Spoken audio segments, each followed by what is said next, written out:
Boa noite a todos, fraters, sorores, amigos da AMORC, sejam todos muito bem-vindos à atividade do dia de hoje. Antes de iniciarmos nossa palestra, gostaríamos de deixar alguns lembretes para aprimorar nossa participação. O tempo previsto é em torno de 1h20, podendo passar um pouquinho, né? Para quem usa o aplicativo, somente lembrando que, né, se houver a necessidade, durante a abertura dos microfones para interação após a palestra, clicar no item abaixo, no mais, onde vai aparecer esse campo. Pedimos para que vocês deixem inicialmente suas perguntas por escrito, porque assim nós vamos interagindo por ordem, né, de perguntas. Porém, né, durante a atividade, todos os microfones estarão fechados.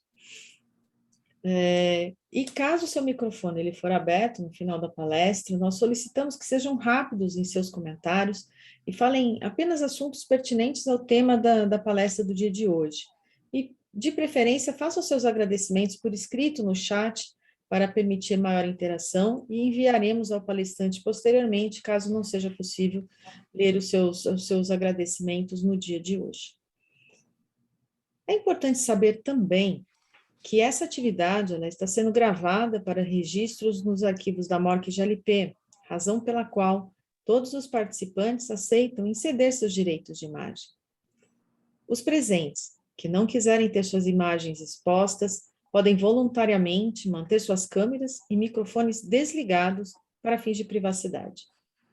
Lembramos a todos os presentes também de que a abordagem utilizada nessa palestra de hoje se referem ao estudo e à pesquisa da palestrante e não representa a palavra oficial da Ordem Rosa Cruz Amor. Após a apresentação, lembramos que teremos um espaço para perguntas e respostas. Desta forma, pedimos que utilizem o chat para deixar os seus comentários, como dito anteriormente. É sempre bom nós lembrarmos a missão e o propósito da Ordem Rosa Cruz Amor. Ela é uma organização internacional de caráter templário, místico, cultural e fraternal, de homens e mulheres dedicados ao estudo e aplicação prática das leis naturais que regem o universo e a vida. Seu objetivo é promover a evolução da humanidade através do desenvolvimento das potencialidades de cada indivíduo e proporcionar ao seu estudante uma vida harmoniosa, que lhe permita alcançar saúde, felicidade e paz. Nesse mister, a Ordem Rosa Cruz Amorque oferece um sistema eficaz e comprovado de instrução e orientação para um profundo autoconhecimento e compreensão dos processos que conduzem à iluminação.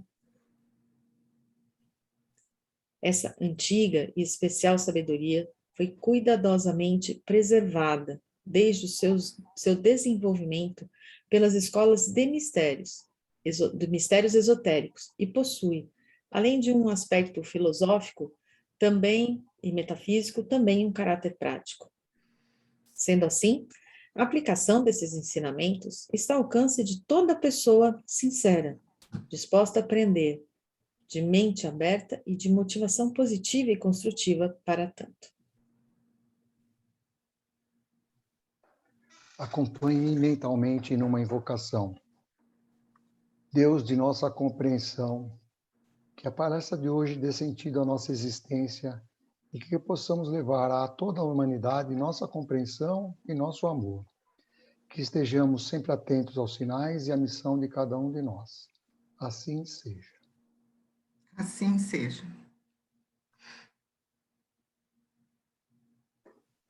A palestra de hoje, os 12 trabalhos de Hércules, o percurso de um buscador. O mito de Hércules tem sido contado desde a Grécia Antiga, ao longo dos séculos, sob diferentes enfoques. Podemos apreciá-lo como a aventura do grande herói mítico, como um tratado filosófico ou mesmo como um estudo de astrologia. Nesta palestra, abordaremos esse mito do ponto de vista místico, sendo Hércules um buscador no percurso que leva à iluminação.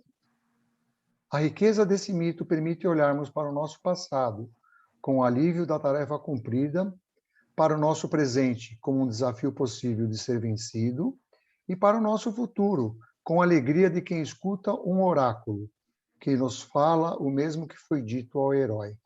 Abre aspas, cumprindo os 12 trabalhos, serás um entre os deuses. Fecha aspas.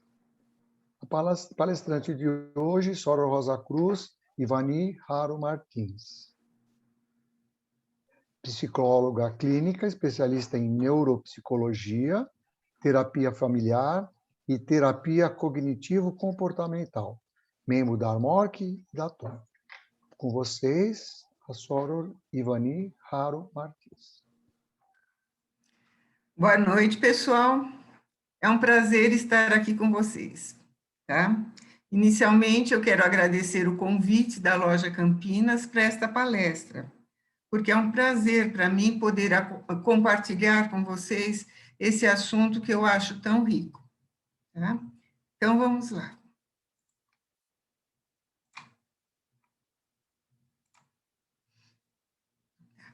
Então, nós vamos falar sobre os 12 trabalhos de Hércules, o percurso de um buscador.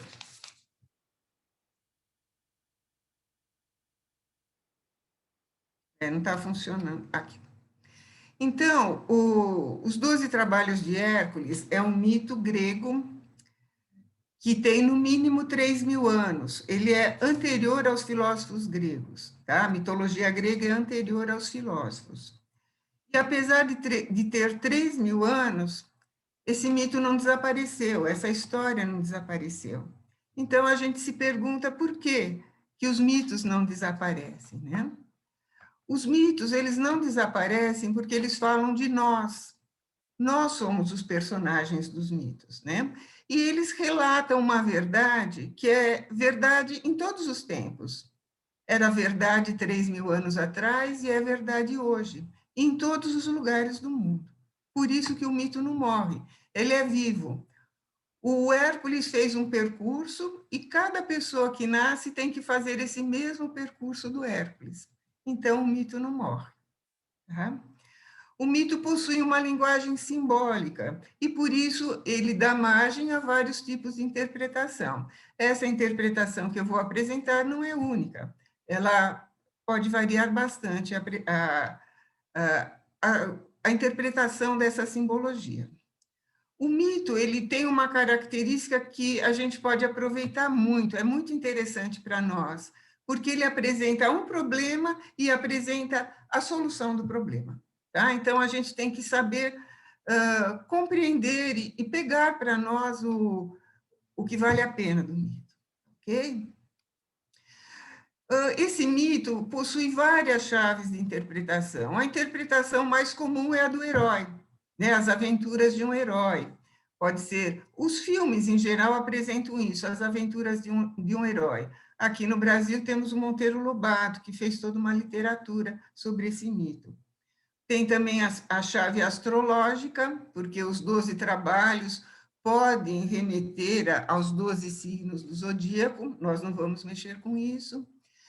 Tem também podemos interpretar filosoficamente. Eu usei aqui nessa palestra, uma das referências foi o livro de Lourenço Leite, Do Simbólico ao Racional, que é um livro muito bom, está na internet, tem inteirinho o PDF na internet.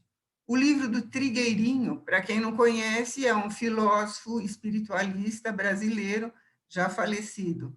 Ele escreveu Hora de Crescer Interiormente, um livro muito bom, que também está na internet.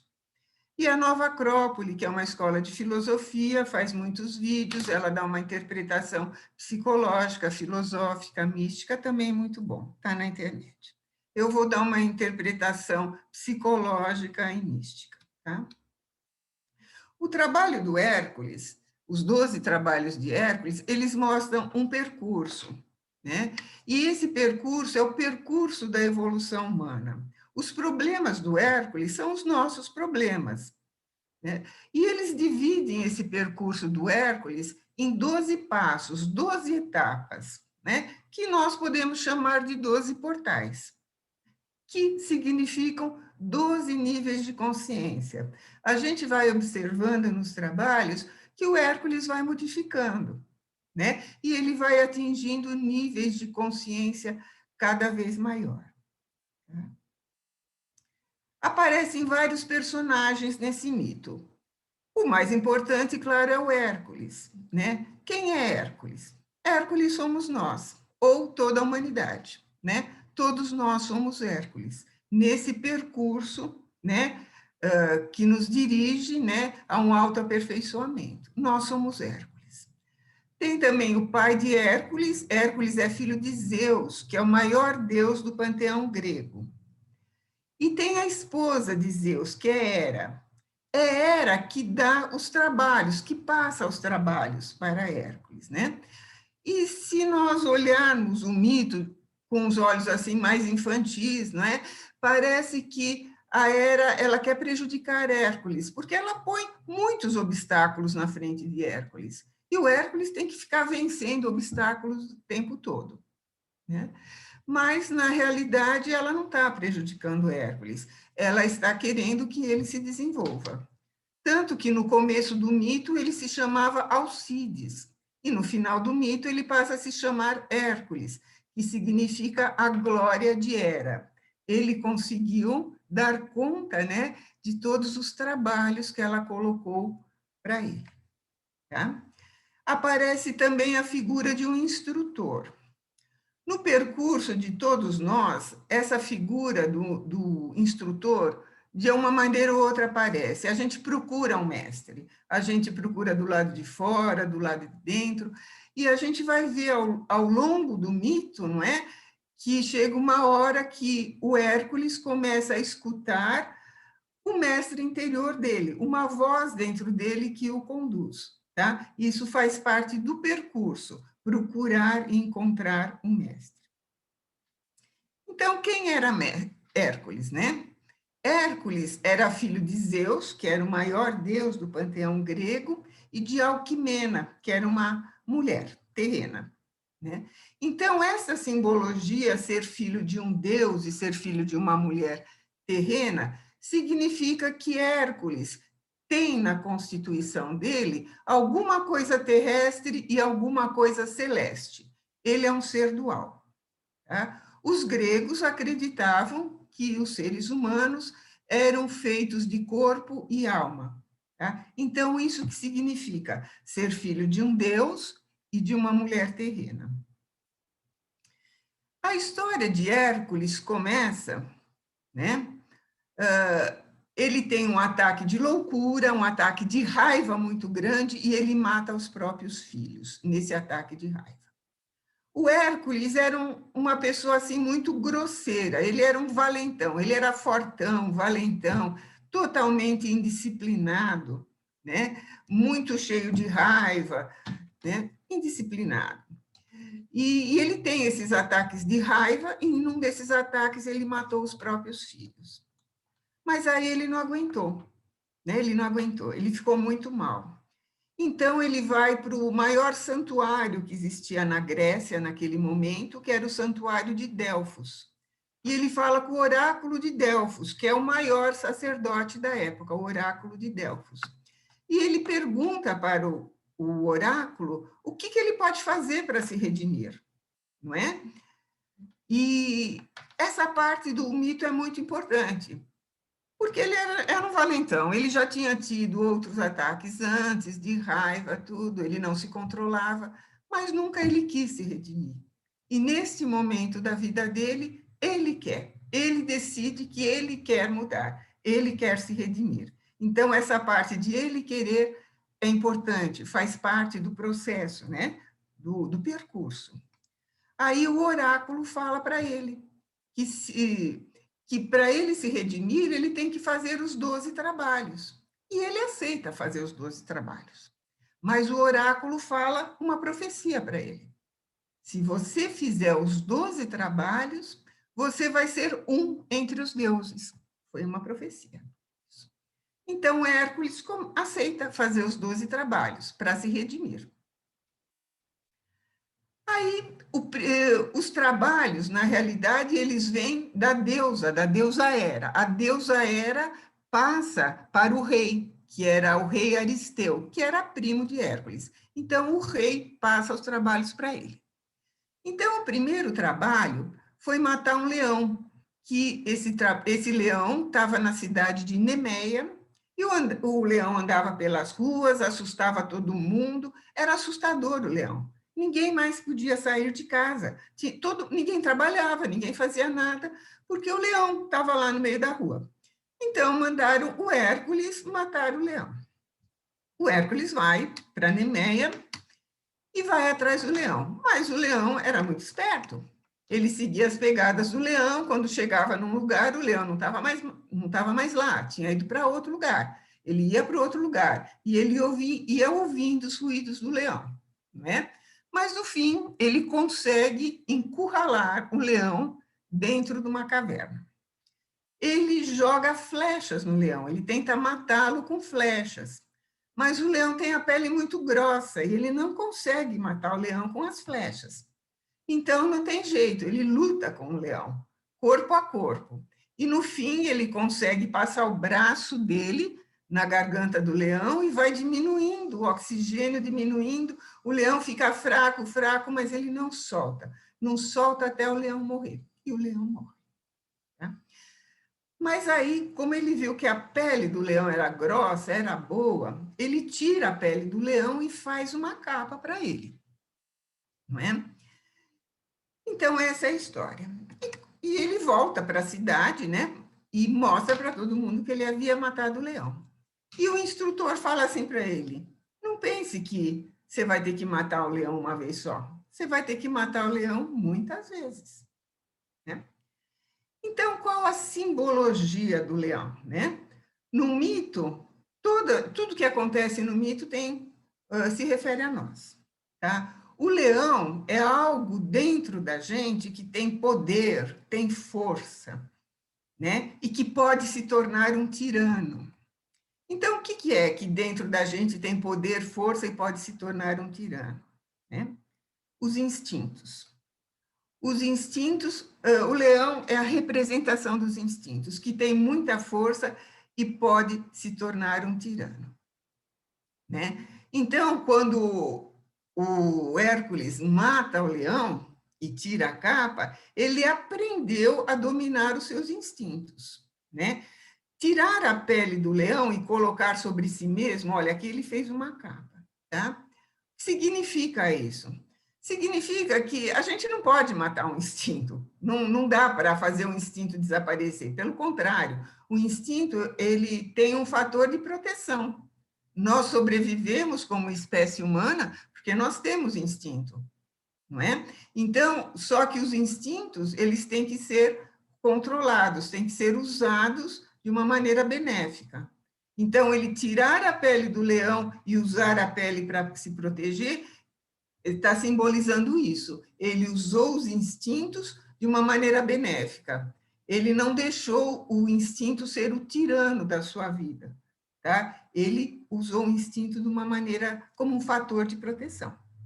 Tá? E assim ele terminou, ele passou por esse primeiro portal.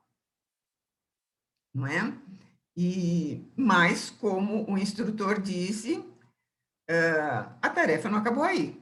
Ele teria que matar o leão muitas vezes, porque o instinto não morre, ele está sempre ali. Sempre ele teria que lutar com o instinto. E uma coisa interessante nessa parte do mito é que ele corta o oxigênio do leão, né? Ou seja, ele corta o que alimenta o leão. Essa é a resolução do problema. Tá? Se nós temos um instinto que está descontrolado, como que a gente faz? Você corta o que alimenta. Né? Então, aí a gente pode ter vários exemplos. Por exemplo, num tratamento contra alcoolismo, você tem que cortar totalmente o álcool. Por isso que ele fica segurando a garganta do leão até o leão parar de respirar. Não pode ficar só um pouquinho. Eu vou tomar só um pouquinho. Não pode. Tem que tirar tudo. Então, você tem que cortar o que está alimentando, né, aquela maneira destrutiva do instinto se apresentar. Tá? Aí ele vai para o segundo trabalho, né? Numa localidade chamada Lerna. Nessa localidade tinha uma hidra, que era uma serpente com 9 cabeças. E ele tem que matar essa serpente. Essa serpente vivia num pântano. Esse pântano era de areia movediças, difícil de pisar, não é? E tinha uma névoa em cima do pântano, o sol não entrava no pântano. Então, tudo que tinha embaixo apodrecia, a vegetação apodrecia, tudo. Tinha um cheiro muito ruim o pântano, estava apodrecendo o pântano. Então, Hércules vai para este lugar. A hidra estava escondida dentro de uma caverna escura onde não entrava sol. E por nada ele conseguia tirar a hidra de lá, a hidra não saía de lá. Então, ele tem uma ideia. Ele atira flechas com fogo dentro da caverna. Aí a hidra sai, brava, muito brava, esperneando, batendo lá no lodo, espirrando lodo e sujeira para todo lugar. Mas a hidra saiu da caverna. Aí ele começa a lutar, ele tem uma espada, ele começa a lutar com a hidra e corta a cabeça da hidra, uma das cabeças. Mas ele observa que para cada cabeça que ele corta, nascem 2 no lugar, né? E ele não está vencendo, cada vez mais cabeças, né? Aí ele estava, nessa ocasião, com o primo dele, que falou, cauteriza. Então, ele foi com uma tocha, né, de fogo, ele cortava a cabeça e punha fogo no lugar, ele cauterizava o ferimento. E aí não nasciam 2 cabeças, né? E aí ele foi cortando as cabeças e cauterizando, né? Até que só sobrou uma, mas tinha uma que ele não conseguiu cortar, então ele pôs uma pedra em cima e a cabeça ficou lá imobilizada, a hidra ficou imobilizada embaixo dessa pedra. Tá? Então, essa é a história. Então, qual a simbologia, né? Também tudo é referente a nós, né? O que em nós parece com areia movediça, que tem um pântano, que tem mau cheiro, que tem coisa podre, né? Pode ser uma representação, tá, de uma mente indisciplinada. Areia movediça é aquela mente que não para quieta, pensa numa coisa, em outra, e não para, não consegue relaxar, não consegue meditar.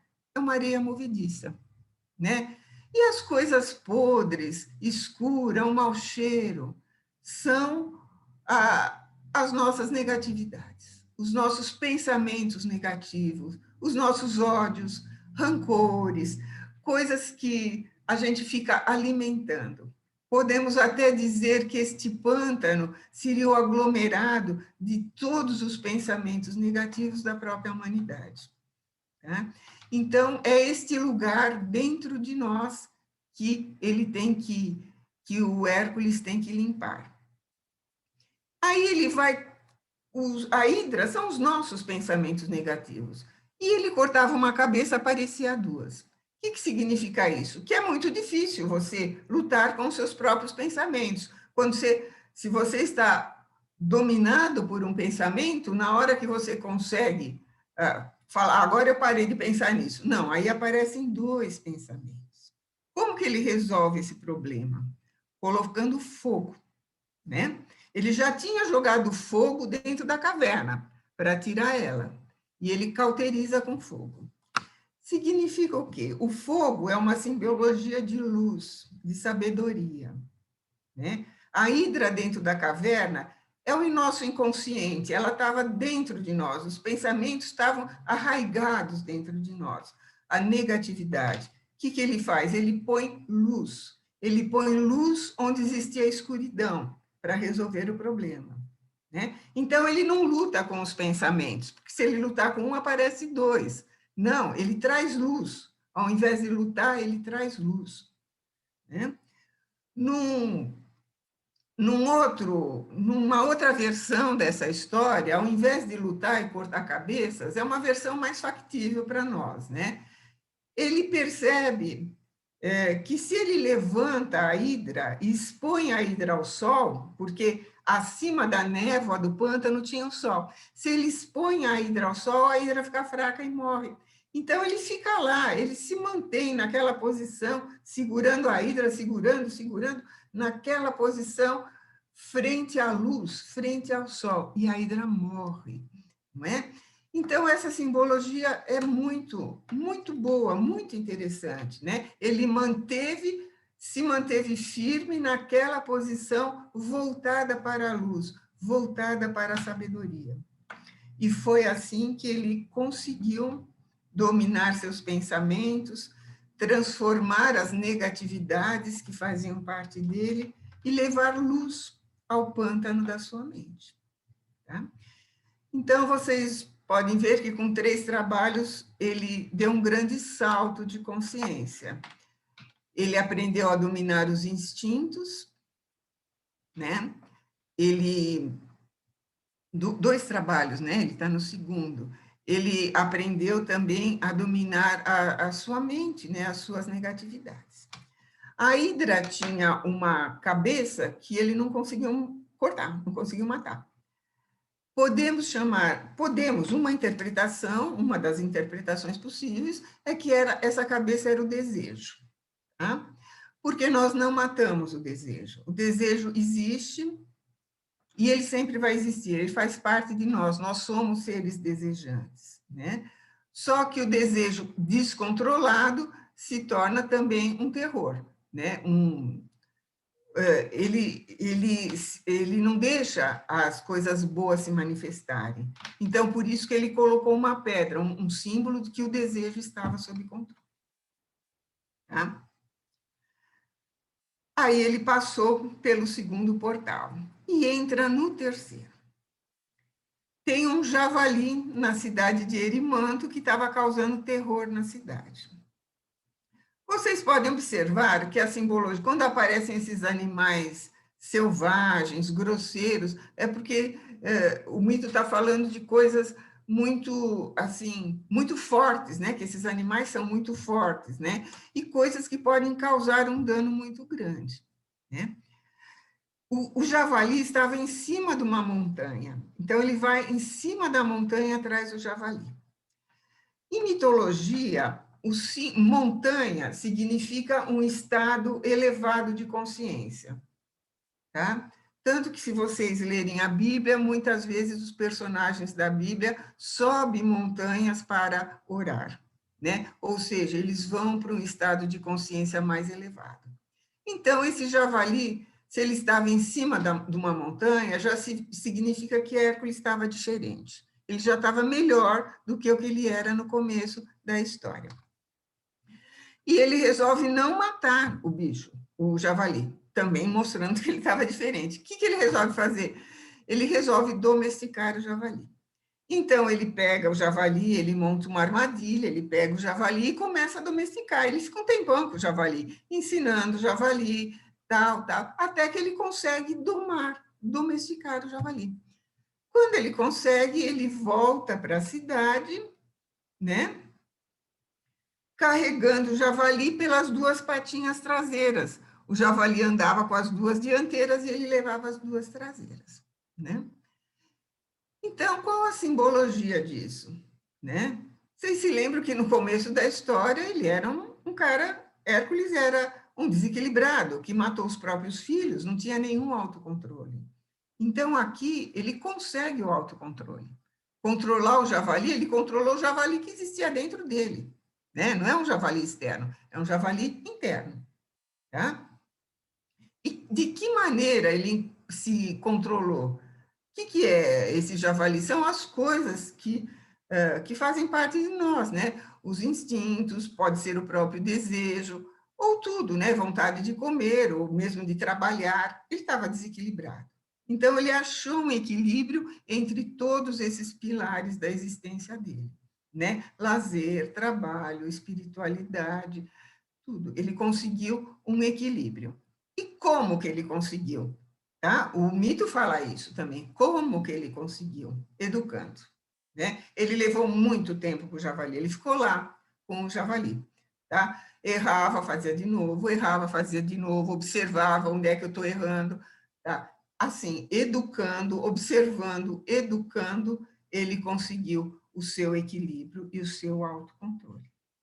Ok? Então, vocês veem que ele já estava bem diferente, o Hércules, nessa parte do percurso. Aí aparece um trabalho muito diferente. Vocês vão ver que esse trabalho é muito diferente e muito bonito. Então, a história começa assim: ele tem que pegar uma corça que estava em Cirineia. A corça estava numa floresta, numa montanha. E ele tem que pegar a corça e levar para um templo em cima de uma montanha. E a corça tinha patinhas de bronze. Então, pelos símbolos, a gente já vê que a situação está num outro patamar. A corça numa montanha, numa floresta, a floresta é um símbolo do inconsciente, é aquele lugar difícil de entrar, onde não entra a luz. É difícil você penetrar numa floresta, é difícil entrar no inconsciente, tá? Em cima de uma montanha, ou seja, estamos falando de outro, já numa consciência bem mais elevada do que aquela no começo da história. E ele tinha que levar a corça para um templo, numa montanha, ou seja, é um lugar sagrado. Ele tinha que levar a corça para um lugar sagrado. E ele só poderia entrar no templo se ele levasse a corça, senão ele não poderia entrar. E as patinhas de bronze, bronze é a mistura, em mitologia, né, de ouro com a terra, é o ouro que veio para a terra. Então, o ouro é uma coisa nobre. Então, tinha algo de nobre nessa corça. E ele começa a correr atrás da corça. Só que a corça é muito esperta. A corça não para lá, para cá, para lá, para cá, para lá, para cá. E ele não consegue pegar a corça. Tá? Ele fica 1 ano correndo atrás da corça. Tá? E nesse 1 ano, ele ouve vozes de 2 deusas, da deusa Artemis e da deusa Diana. A deusa Artemis falava para ele: a corça é minha, não pegue a corça. A Diana falava para ele: não, a corça é minha, não pegue a corça. E uma terceira voz falava: pega a corça e leva para o templo. E durante 1 ano ficou esse vozerio na cabeça dele: a corça é minha, não, pega a corça e leva, tal. 3 vozes falando na cabeça dele. Mas ele correu atrás da corça, ele não desistiu, ele foi persistente, foi paciente, correu atrás da corça e um dia a corça cansou. Quando ela cansou, ele conseguiu dar uma pequena flechada na patinha dela, não para machucar, só para ela parar. Então, ela parou, ele pegou a corça, segurou perto do seu coração e levou para o templo. Aquelas 2 deusas fizeram tudo para atrapalhar ele, para ele não levar a corça para o templo, mas ele ouviu aquela voz que falava: leva para o templo, e levou a corça para o templo, e pôs a corça no templo. A deusa Artemis não pôde, foi proibida de entrar no templo, e a deusa Diana pôde entrar só um pouquinho e sair. Ele deixou a corça no templo e foi embora. Mas quando ele saiu, ele olhou para trás, o instrutor dele falou: olha para trás. Ele olhou para trás e viu que aquela corça que ele tinha deixado no templo estava lá pela floresta de novo, né? E o mestre disse para ele: você vai ter que capturar a corça várias vezes. Tá? Então, qual a simbologia, né? Capturar a corça. Capturar a corça é uma coisa que não se faz com a força bruta, né? Como que ele capturou a corça? Com persistência, com paciência. Ele não desistiu, ele foi persistente, né? A corça significa a capacidade de conseguir o silêncio interior, né? Porque a mente dele era um pântano de areias movediças, né? Ele não conseguia parar para pensar, a mente dele não aquietava. Então, a corça é isso, ela ia para lá e para cá, para lá e para cá. Então, pegar a corça, segurar a corça, é a capacidade de silenciar a mente. Tá? E depois que ele pega a corça, ele tem que levar para o templo. Onde é esse templo? Em cima da montanha. Ou seja, ele segurar a corça é conseguir silenciar a sua mente para atingir um nível de consciência mais elevado, para chegar no templo do seu coração. Não dá para chegar num nível de consciência mais elevado com a mente tão turbulenta. Ele tem que acalmar a mente. Tá? E ele ouvia 3 vozes. Artemis era uma deusa que não pode entrar no templo. Artemis é uma deusa primordial, era a deusa da natureza. Então, nessa parte do mito, ela representa os instintos. Tá? E a Diana é uma deusa mais cronologicamente posterior, mais urbana. Ela representa a racionalidade. Então, para entrar no templo, essas 2 deusas não entram. Não entram, elas têm que ficar de fora. Ou seja, só se entra no templo, né, sem esses elementos, pelo menos momentaneamente sem esses elementos, que é os instintos acentuados e a racionalidade acentuada. Esses elementos têm que ficar momentaneamente fora do templo. Então, entrar no templo é encontrar o silêncio interior e encontrar o seu templo interior. Então, ele leva a corça para o templo da montanha. Então, nesse estágio do percurso de Hércules, que ele passou e nós temos que passar também, Hércules aprende a silenciar a mente, entrar no templo interior, deixando do lado de fora uns instintos e a racionalidade, e ele aprende a ouvir o seu mestre interior, porque tinha 3 vozes na cabeça dele, os instintos, a racionalidade e o mestre interior. E ele reconhece quem é o mestre. É o que fala para ele no templo, ele reconhece. Então, ele adquiriu esta capacidade de ouvir o seu mestre interior. E mais uma coisa, ele desperta para o amor, tá? Porque ele amou a corça. Ele ficou 1 ano correndo atrás dela, ele amou a corça. Tá? Agora nós vamos dar um salto do 4º para o 11º trabalho, porque infelizmente não dá para falar de todos. O rei pede para ele, o rei diz que para ele buscar os frutos de ouro no jardim de Hespérides. Esses frutos de ouro nasciam, olha só a simbologia, nas árvores da sabedoria. Eram guardadas, essas árvores da sabedoria eram guardadas por 3 virgens, que eram guardadas por um dragão de 100 cabeças. Então, olha a simbologia. Ouro é uma coisa muito nobre, pura, né? Virgem é pureza, né? Então, o que ele vai procurar nesse trabalho? Ele vai procurar os frutos da árvore da sabedoria e os frutos da pureza.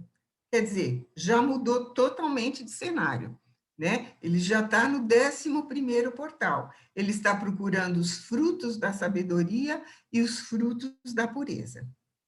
Bom, ele não sabe onde fica esse jardim, essas árvores, ele começa a ir para lá e para cá, procurando. E ele acaba encontrando um dragão, né? E ele tem que lutar com esse dragão. E o dragão é muito, mas é muito forte mesmo. Mas aí ele descobre que levantando o dragão fica fraco. Quando ele põe o dragão no chão, o dragão fica forte. Então ele observa isso, que para ganhar ele tem que levantar o dragão. E ele levanta o dragão até que o dragão morre, né? Então, qual a simbologia dessa parte, né? Quem é o dragão? O que representa o dragão, né? O dragão representa o nosso apego ao mundo material, né? Porque nós somos criados no mundo material e o mundo material nos influencia a todo momento, nos chama a todo momento.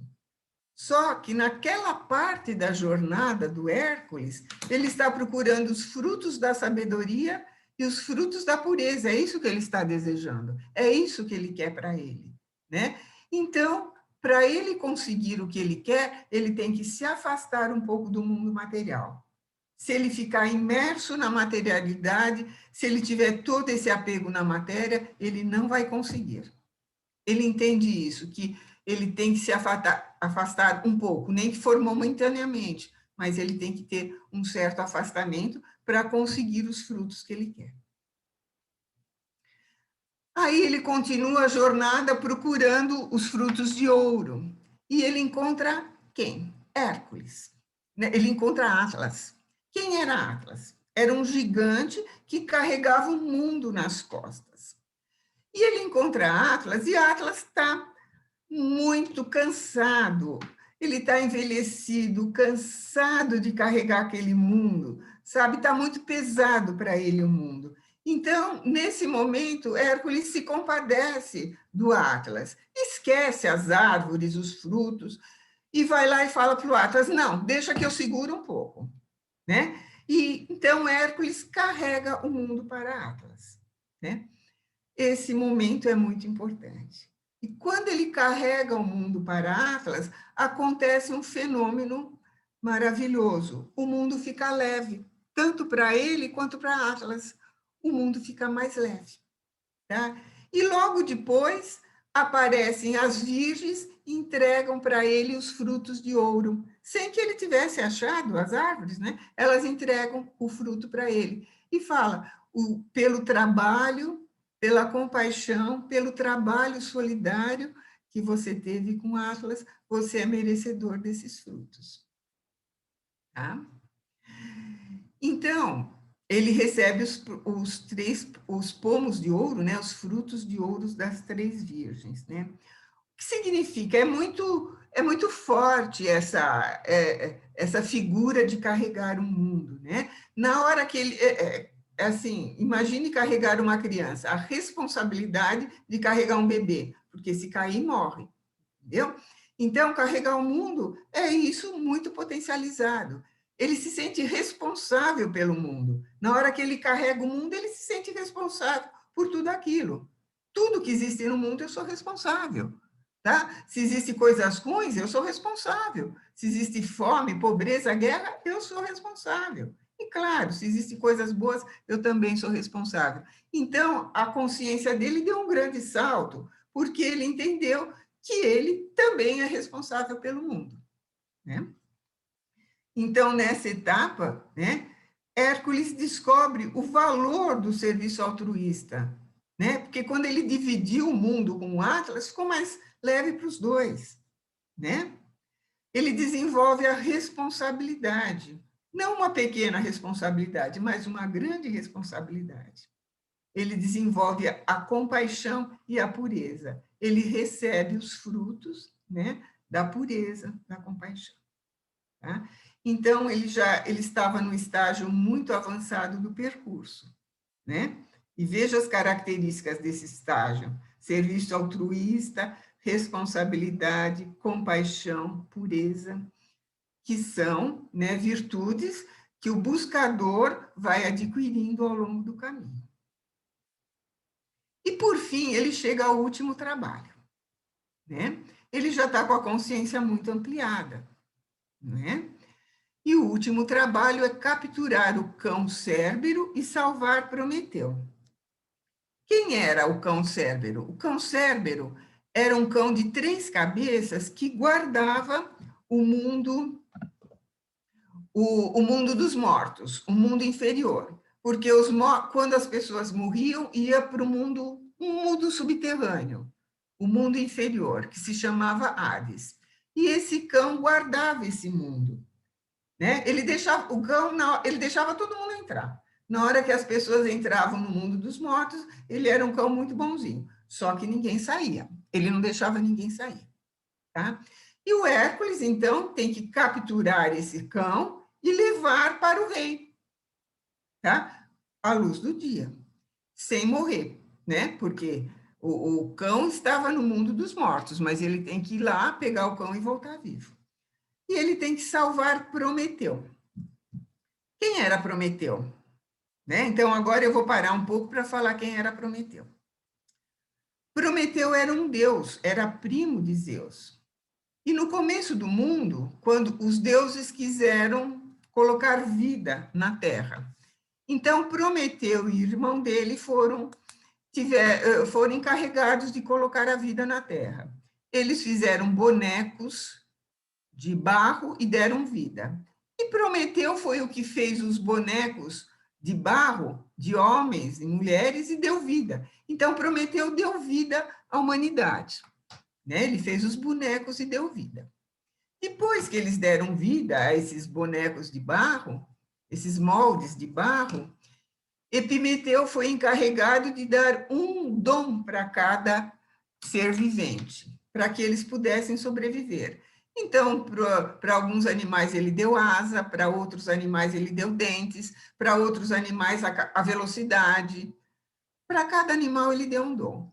E os homens, a humanidade ficou no final da fila e acabaram os dons. Quando chegou a vez desse Deus dar um dom para a humanidade, não tinha mais dom nenhum, tinha acabado. E os homens ficaram sem nada. E eles eram estava muito precária a situação dos homens. Eles moravam em buracos na terra. Eles não sabiam nem fazer uma casa, eles moravam em buracos. Prometeu era o Deus que tinha feito os homens, então ele amava a humanidade. Então, o que ele faz? Ele vai no Olimpo, rouba o fogo do Olimpo e entrega aos homens. O fogo era uma prerrogativa dos deuses, só os deuses tinham fogo, mas ele entrega o fogo, ele rouba e entrega para os homens. E a partir desse momento, os homens ficam mais inteligentes, começam a construir casas, a construir coisas para eles trabalharem, descobrem a escrita, a leitura, até aprender a ler as estrelas. Tá? Só que a situação de Prometeu ficou muito ruim. Como ele desobedeceu Zeus, Zeus o condenou a ficar acorrentado a uma rocha eternamente. Ele foi condenado a ficar eternamente acorrentado a uma rocha. E como se não bastasse, todos os dias vinha uma águia e comia o fígado dele. Era uma dor horrível, porque comia ele vivo, ele estava vivo e a águia comendo ele. Mas de noite o fígado se recompunha, para que no dia seguinte a águia voltasse e comesse de novo o Prometeu vivo, né? Então, Prometeu sofreu um castigo imenso por ter roubado o fogo. Mas Zeus fez uma profecia. Zeus falou que o dia que os homens aprendessem a fazer um bom uso do fogo, Prometeu sairia das correntes, sairia do cativeiro dele. Então, essa foi uma profecia, né? Então, Hércules entra nesse último trabalho, começa esse último trabalho, ele entra no Hades, né, que é o mundo subterrâneo, o mundo dos mortos. Então, a entrada dele é muito escuro, ele não sabe o lugar, ele vai descendo, vai ficando cada vez mais escuro, o ar cada vez mais pesado, mais irrespirável. Chega uma hora que ele atravessa o rio Estige. Quem atravessa o rio é o rio que separa os vivos dos mortos. Então, ele vai para o mundo dos mortos, né? E vai naquele ambiente. Ele vê muita coisa pelo caminho, tá? Muitas visões, né? Muitas coisas que o amedrontam, né? Mas ele vai vencendo. Até que ele encontra o rei, que também se chama Hades, o rei do mundo inferior.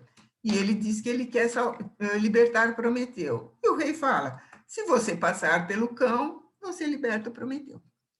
Então, ele continua até que ele acha o cão, né? O Cérbero.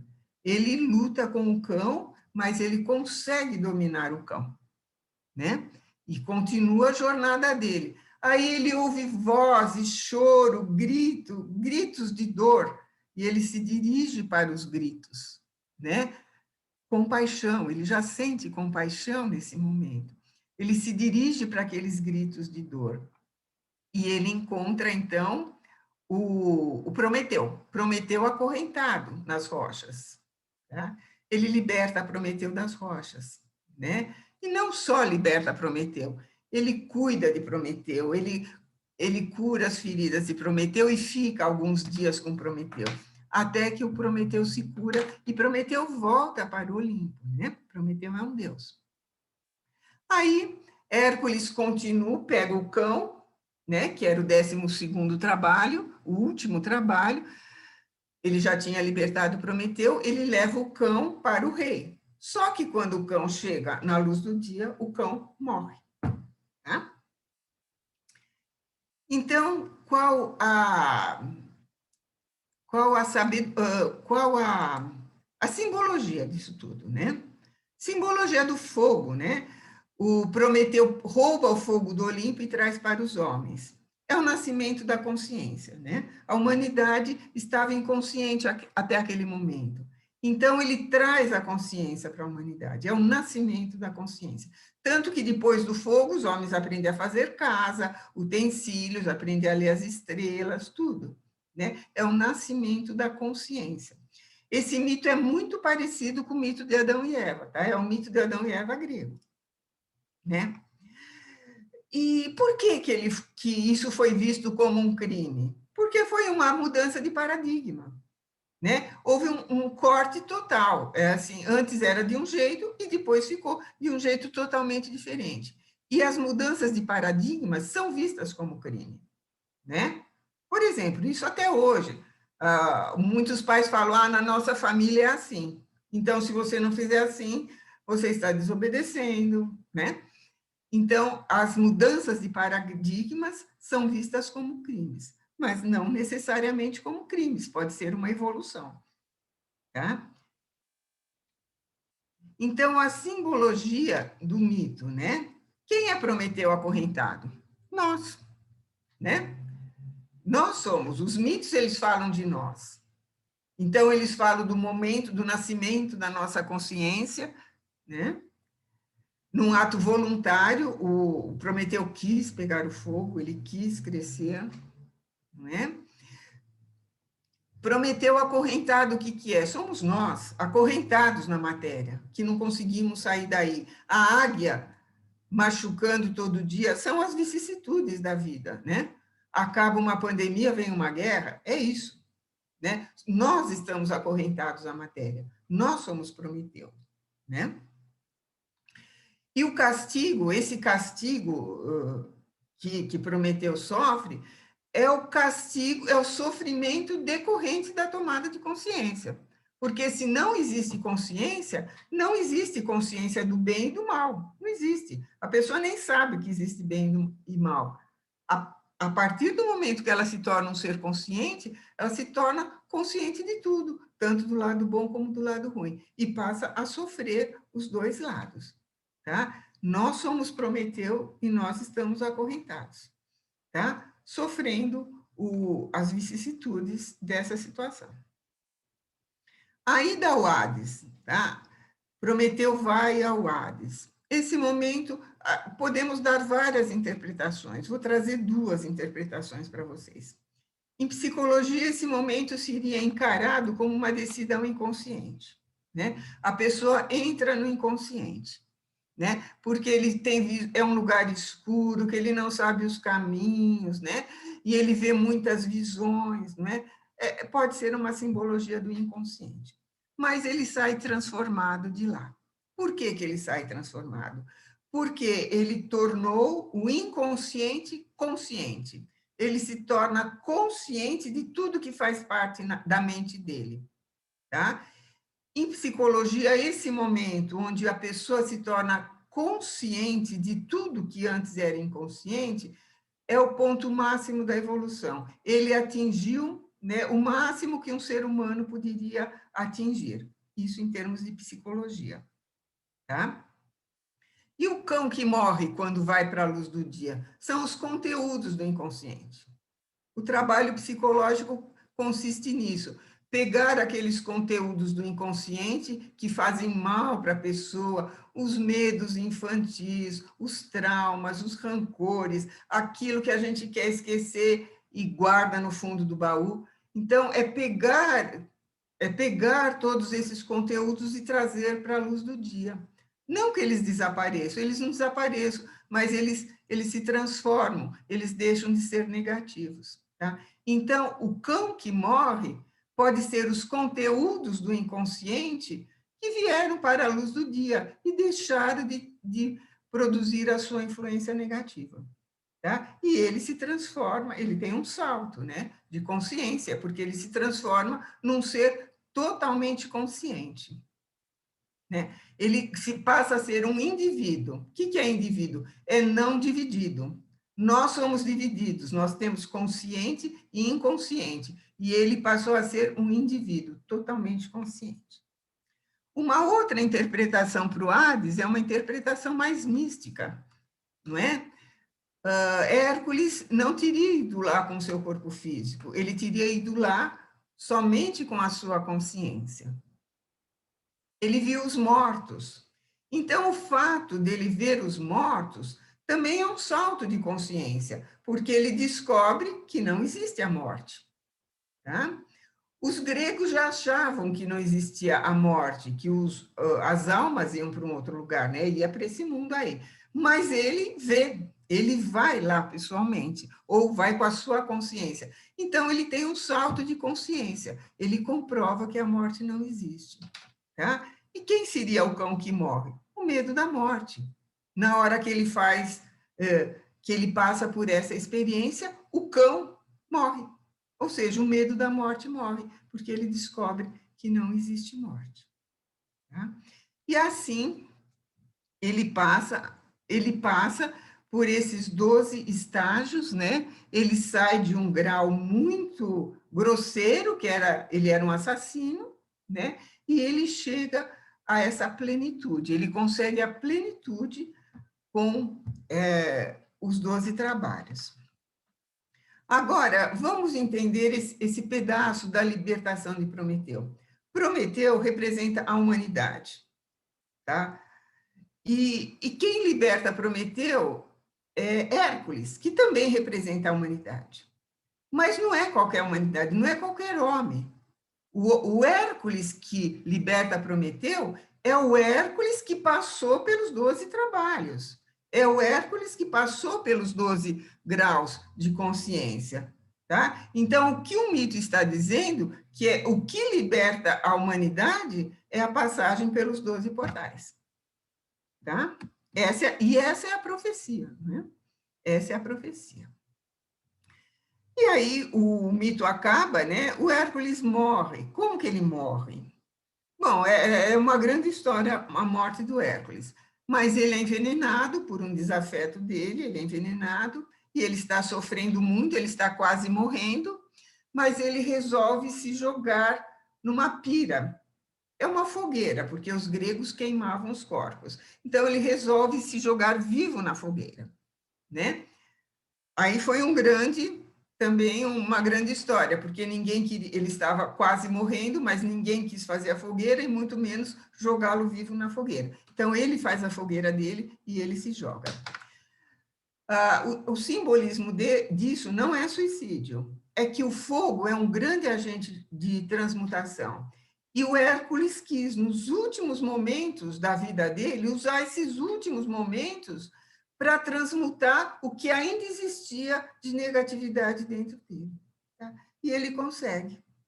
Ele morre, né? E é recebido, né? Como os gregos achavam que a alma não morria, né? Ele morre e ele é recebido no Olimpo por Zeus, pelo pai dele. Aquele pai que no começo da história ele não conhecia.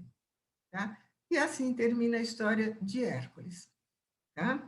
Então, eu quero fazer uma ressalva para as duas profecias deste mito, porque essas profecias, elas são para nós, são as nossas profecias, é o nosso futuro, né?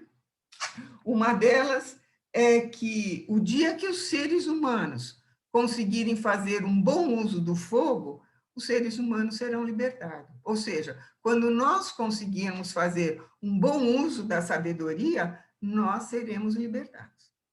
Tá? Então, é aí que a gente tem que trabalhar, tá? Fazer bom uso da sabedoria. E a segunda profecia é aquela que foi feita, né, para o Hércules. Quando você fizer os 12 trabalhos, você vai ser um entre os deuses. Né? Então, isso é para nós. Né? Nós temos que fazer esse percurso do Hércules. E um dia também, assim como Hércules, podemos ser um entre os deuses. Tá? Então, esse é o mito, bastante resumido, né? A bibliografia é extensa, gostaria até que vocês lessem, vale a pena ler o mito inteiro. Tá? Então, é isso, pessoal. Muito obrigada. Nós é que agradecemos, excelente apresentação, como sempre, né? Deixa eu liberar aqui o chat e está liberado. Quem quiser se pronunciar no chat, ou quem quiser fazer alguma pergunta. A senhora pode parar de compartilhar também, né? Para poder aparecer. Isso. Tá ótimo.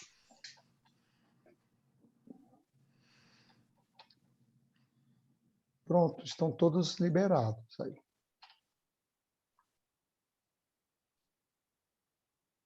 Começar pelo Paulo de Jesus. Ô, Paulo, fala alguma coisa.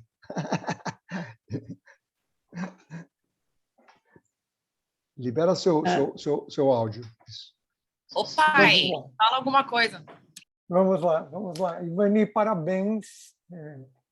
Apresentação excelente e muito aprofundada e dá muita vontade de conhecer todos os trabalhos, né?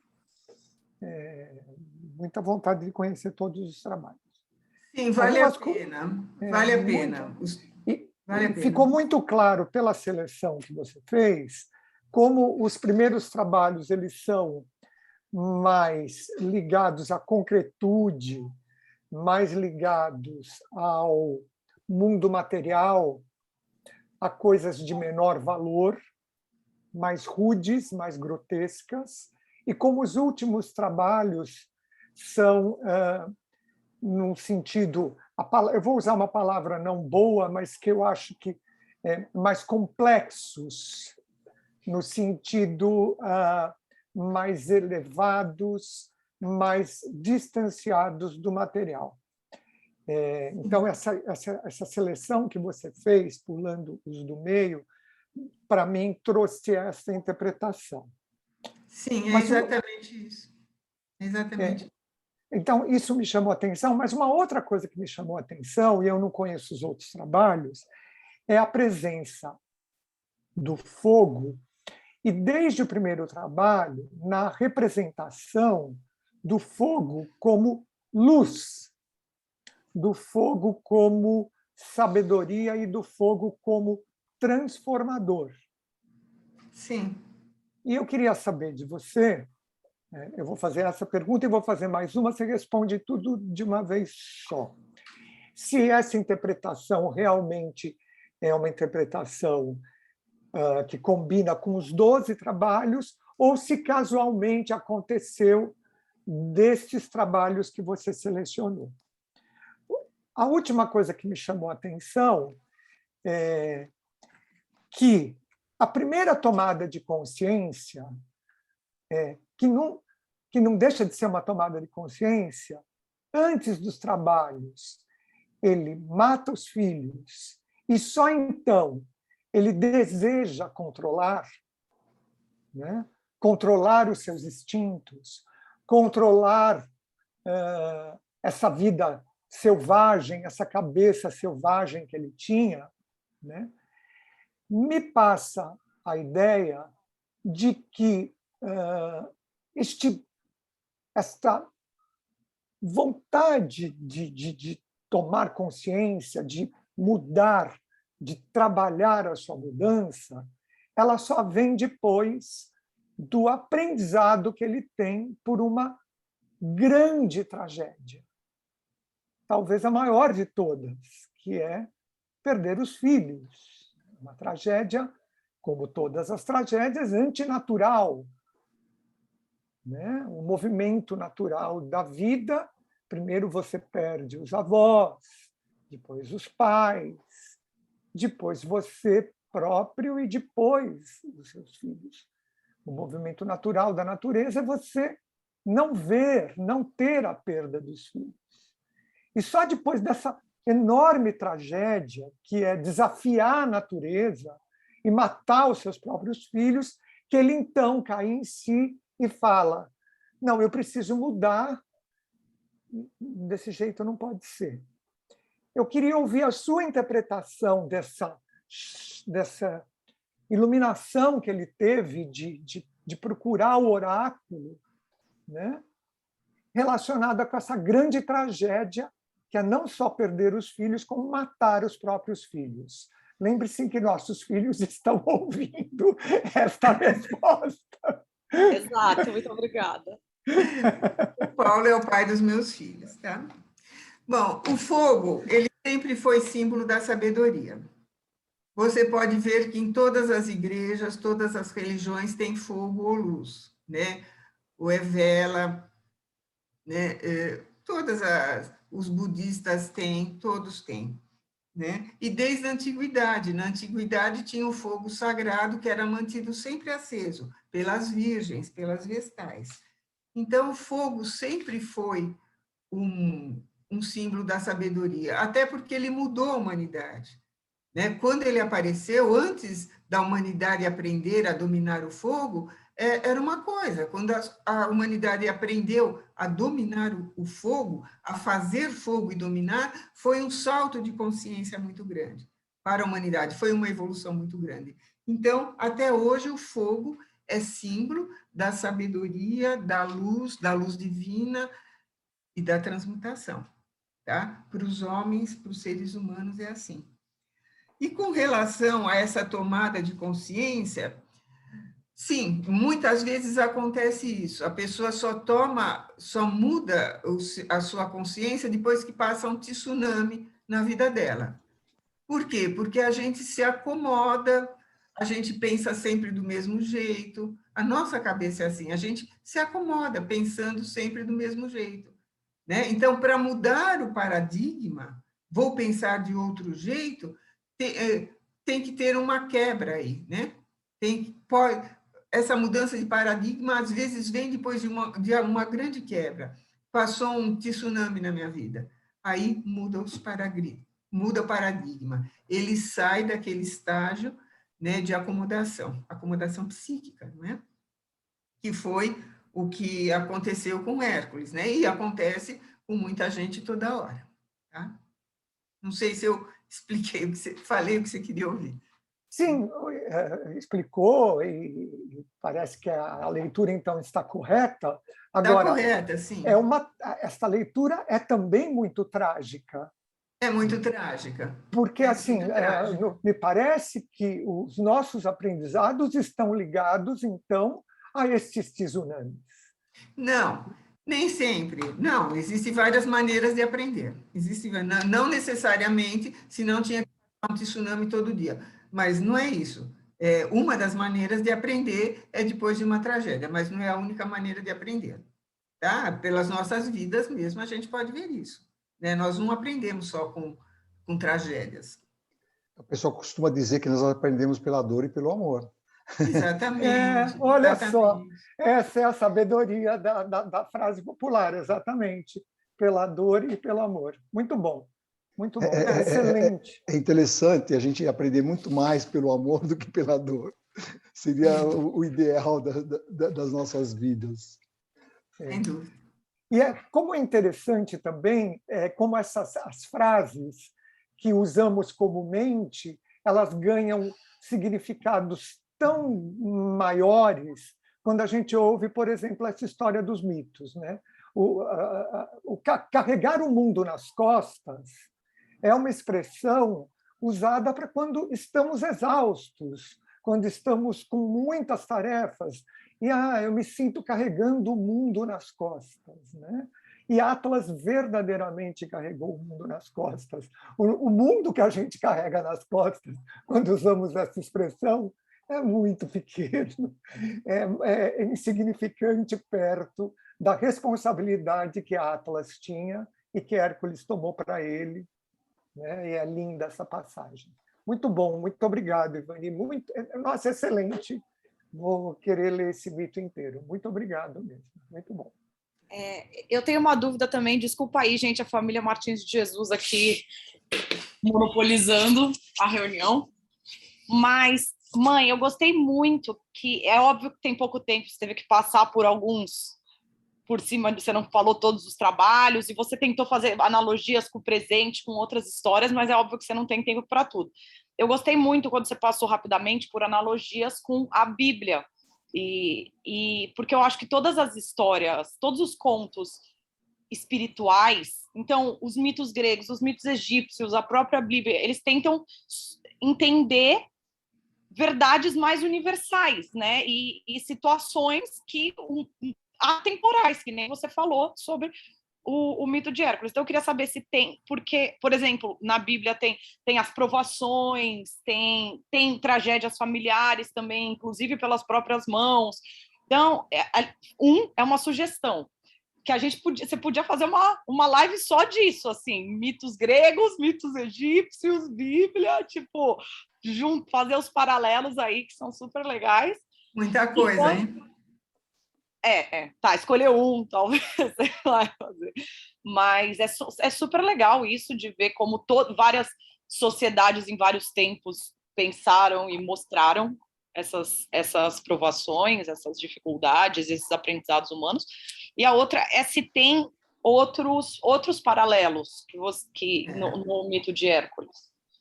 Tem muitos paralelos, né? Assim, no mito de Hércules, o grande paralelo é a parte do Prometeu, né? O Prometeu, né? A história de Prometeu é a história grega do Adão e Eva. Para quem conhece, né? Adão e Eva cometeram uma desobediência, pegaram o fruto e na hora que eles comeram o fruto, eles adquiriram consciência. É a mesma história do fogo, né? Então é um grande paralelo. É a história hebraica e a história grega. Tá? E tem outros paralelos, como eu falei, subir a montanha, né? São simbologias. Né? É muito interessante isso, realmente. É muito interessante. Tá bom. Legal. Júlia, só como ilustração, quando eu conversei com a sua mãe, a Sora Ivani, ela queria apresentar um trabalho, na verdade. Ela ia falar sobre um trabalho. Eu é que dei uma esticada e pedi para ela falar um pouco. E ela fez isso brilhantemente, né? Fez muito bem. Realmente é muito difícil mesmo. Ela queria falar sobre um trabalho, qual que era mesmo, Sora, que eu não lembro. É o último, né? O último. Mas você vê que foi bom você ter falado sobre os outros, né?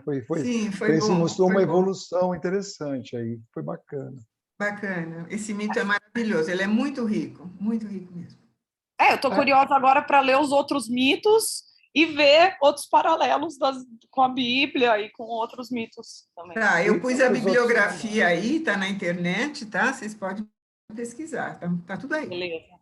Ivani, por esse aprofundamento e pela exposição, dá para ver que dá para fazer um curso somente sobre os 12 trabalhos, já que a Júlia fez aí a sugestão do paralelo dos mitos, o poder do mito do Campbell, né? O paralelo dos mitos nas diversas culturas, né? O poder do mito do Campbell. Daria também uma sugestão de um curso só sobre os 12 trabalhos do Hércules, cada live um dos trabalhos, porque é riquíssimo e não se esgotaria só aí. Muito obrigado. Pode-se pensar, é muito rico mesmo e é um estudo que vale a pena. É um estudo que vale a pena. Tá? Mas vocês também podem, não preciso eu fazer a live, vocês podem ir atrás e aprender.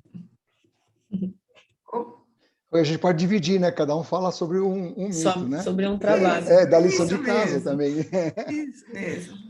Eu já tive uma ideia aqui, dá para fazer um workshop, uma oficina, para fazer trabalhos em grupos, cada um pega um dos trabalhos e apresenta, e ela faz a contrapartida das relações, né, e tal, ia ficar legal, ia ficar uma dinâmica bacana para fazer aí. Bacana, sim. Vamos discutir entre nós depois? Acho que vamos, legal. Dá para fazer. Mas alguém quer se manifestar aí? Alberi? Eu só quero dizer parabéns, eu já tinha assistido da outra vez, né, Ivani, lá na loja. Sim, você assistiu na loja. Eu lembro até que você fez em 2 partes, né, porque realmente é comprido, eu falei de né? todos, né? Falou de todos, foi comprido, mas assim, é legal, cada vez que a gente assiste, a gente já pega mais alguma coisa, porque é muita informação, né? E são muitos paralelos. Eu fico pensando assim, a gente olhando o mito, uma vida só você tem essa evolução, né? E a gente aí fala muito do atemporal, né? Porque a evolução da humanidade, a gente vê o grau de dificuldade que é. Mostra a sua imagem aí, Lucilene. Né? Tom? Poxa vida. ela é tão difícil, né, essa evolução para a gente numa vida terrena, né, digamos assim. Então, a gente que acredita na reencarnação fica imaginando quanto tempo, né, a gente leva. A humanidade em si até hoje não chegou nesse nível do 12º trabalho, né? Então, a gente vê a dificuldade que é, né, para a gente ultrapassar esses trabalhos dentro da nossa existência, né? Não vou falar só terreno, mas a existência aí como a jornada, né, mística e espiritual, digamos assim, né? Então, é muito interessante e a gente refletir até para as nossas ações do dia a dia, né? De cada um desses trabalhos, quais são as ações, atitudes que a gente tem que ter em relação ao todo, né? Que está em volta da gente, para a gente não sei se conseguir chegar num 12º trabalho, no nível máximo, mas a gente, pelo Progredir, menos, né? ir subindo essa montanha, né? Para a gente ter essa elevação aí e ter trabalhos, né? Ou ações assim mais evoluídas, né, com mais sabedoria e mais luz, né? É muito legal, são reflexões muito bacanas que Muito essa legais. palestra A faz. gente falando assim sobre o trabalho, parece que ele foi direto, né, para o 12º, mas não foi. Lendo o mito, né, ele deu muita cabeçada pelo caminho, ele andou em zigue-zague, ele teve que fazer 2 vezes a mesma coisa, ou mais vezes, tanto que o mestre fala, você vai ter que matar o leão muitas vezes, você vai ter que correr atrás da corça muitas vezes. Foi bastante trabalhoso também para ele, tá? Sim, sim, bem bacana. Parabéns. E Como cada sempre, a trabalho gente não vê. era em um dia, né? Assim, era um Não, ele ano, ficou um anos, ano né? correndo Assim, atrás da assim, corça. é um tempo assim significativo para uma existência, né? Sim. Só para dizer, houveram várias manifestações no chat de agradecimento, né? Inclusive da sua irmã e seus filhos. Assim, para sintetizar, não vou ler cada um, mas houveram várias manifestações de agradecimento e que gostaram bastante da apresentação. Que Mais bom, fico alguma contente. pessoa? Oi. Mais alguém quer falar? O Mauro? Alguém quer se pronunciar? Eu estou mexendo com aqueles que gostam de conversar, sabe? Porque tem aqueles que não adianta. Você fala para o João Denofre falar, ele não vai falar nunca, né? Então, mas eu estou provocando alguns aqui, mas mesmo aqueles que eu não estou provocando. Bom, pessoal, vamos passar para o encerramento, então. Só as suas últimas palavras aí, o que você gostaria de estar falando? Não, só posso falar mais uma coisa antes? Sim, você pode Não, falar é uma sempre. dúvida. Mãe, eu gostei muito que... Eu te falei já dos paralelos que eu gostei, mas eu acho também que você ser psicóloga também ajudou, porque os seus paralelos com a vida real eram muito bons. Porque, por exemplo, o pai, eu acho que ele entendeu do mesmo jeito que eu, quando você estava falando dos trabalhos e como eles foram ficando mais complexos, o que eu estava pensando é que nem você evoluir no trabalho, tá ligado? De tasks mais táticas para tasks mais estratégicas. Então, é legal você dar também essa visão de psicologia, né? Tipo, um vício, tipo álcool, sabe? Essas coisas assim que a gente acaba não pensando no nosso dia a dia, que você, eu acho que por ser psicóloga, pensa assim. Então, achei super legal e ficou super claro, eu acho. Tudo ficou super claro, assim. Então, foi ótimo. Bacana, Desculpa. bacana, bacana. A ideia do chat é cada um trazer um ponto de vista, né? Isso é muito bom. A senhora da loja São Paulo está solicitando aí que ela gostaria de conhecer os outros trabalhos, talvez em outra oportunidade. Ela pediu isso aí, tá no chat, tá? Tá. Uma outra oportunidade. Bom, pessoal, nossos próximos passos, no dia 12, estudo de mensagens Rosa Cruzes, aí é uma atividade privativa Rosa Cruzes. O tema vai ser a questão do bom exemplo. Depois, no dia 19, relaxamento e harmonização com a Sora Ivone Montecristo de Alencar Cardoso. E no dia 3 de maio, a gente vai para a nossa próxima palestra, Elifas Levi, com o Frater Wagner de Souza Ramos. Então é isso. Muito obrigado a todos. Eu vou pedir para a Sora Ivani encerrar com uma invocação, prece de encerramento. Só poderia fazer uma prece? O pessoal gosta quando está fechado o seu microfone. O pessoal gosta quando eu peço assim, sem ter avisado antes. Eles me amam.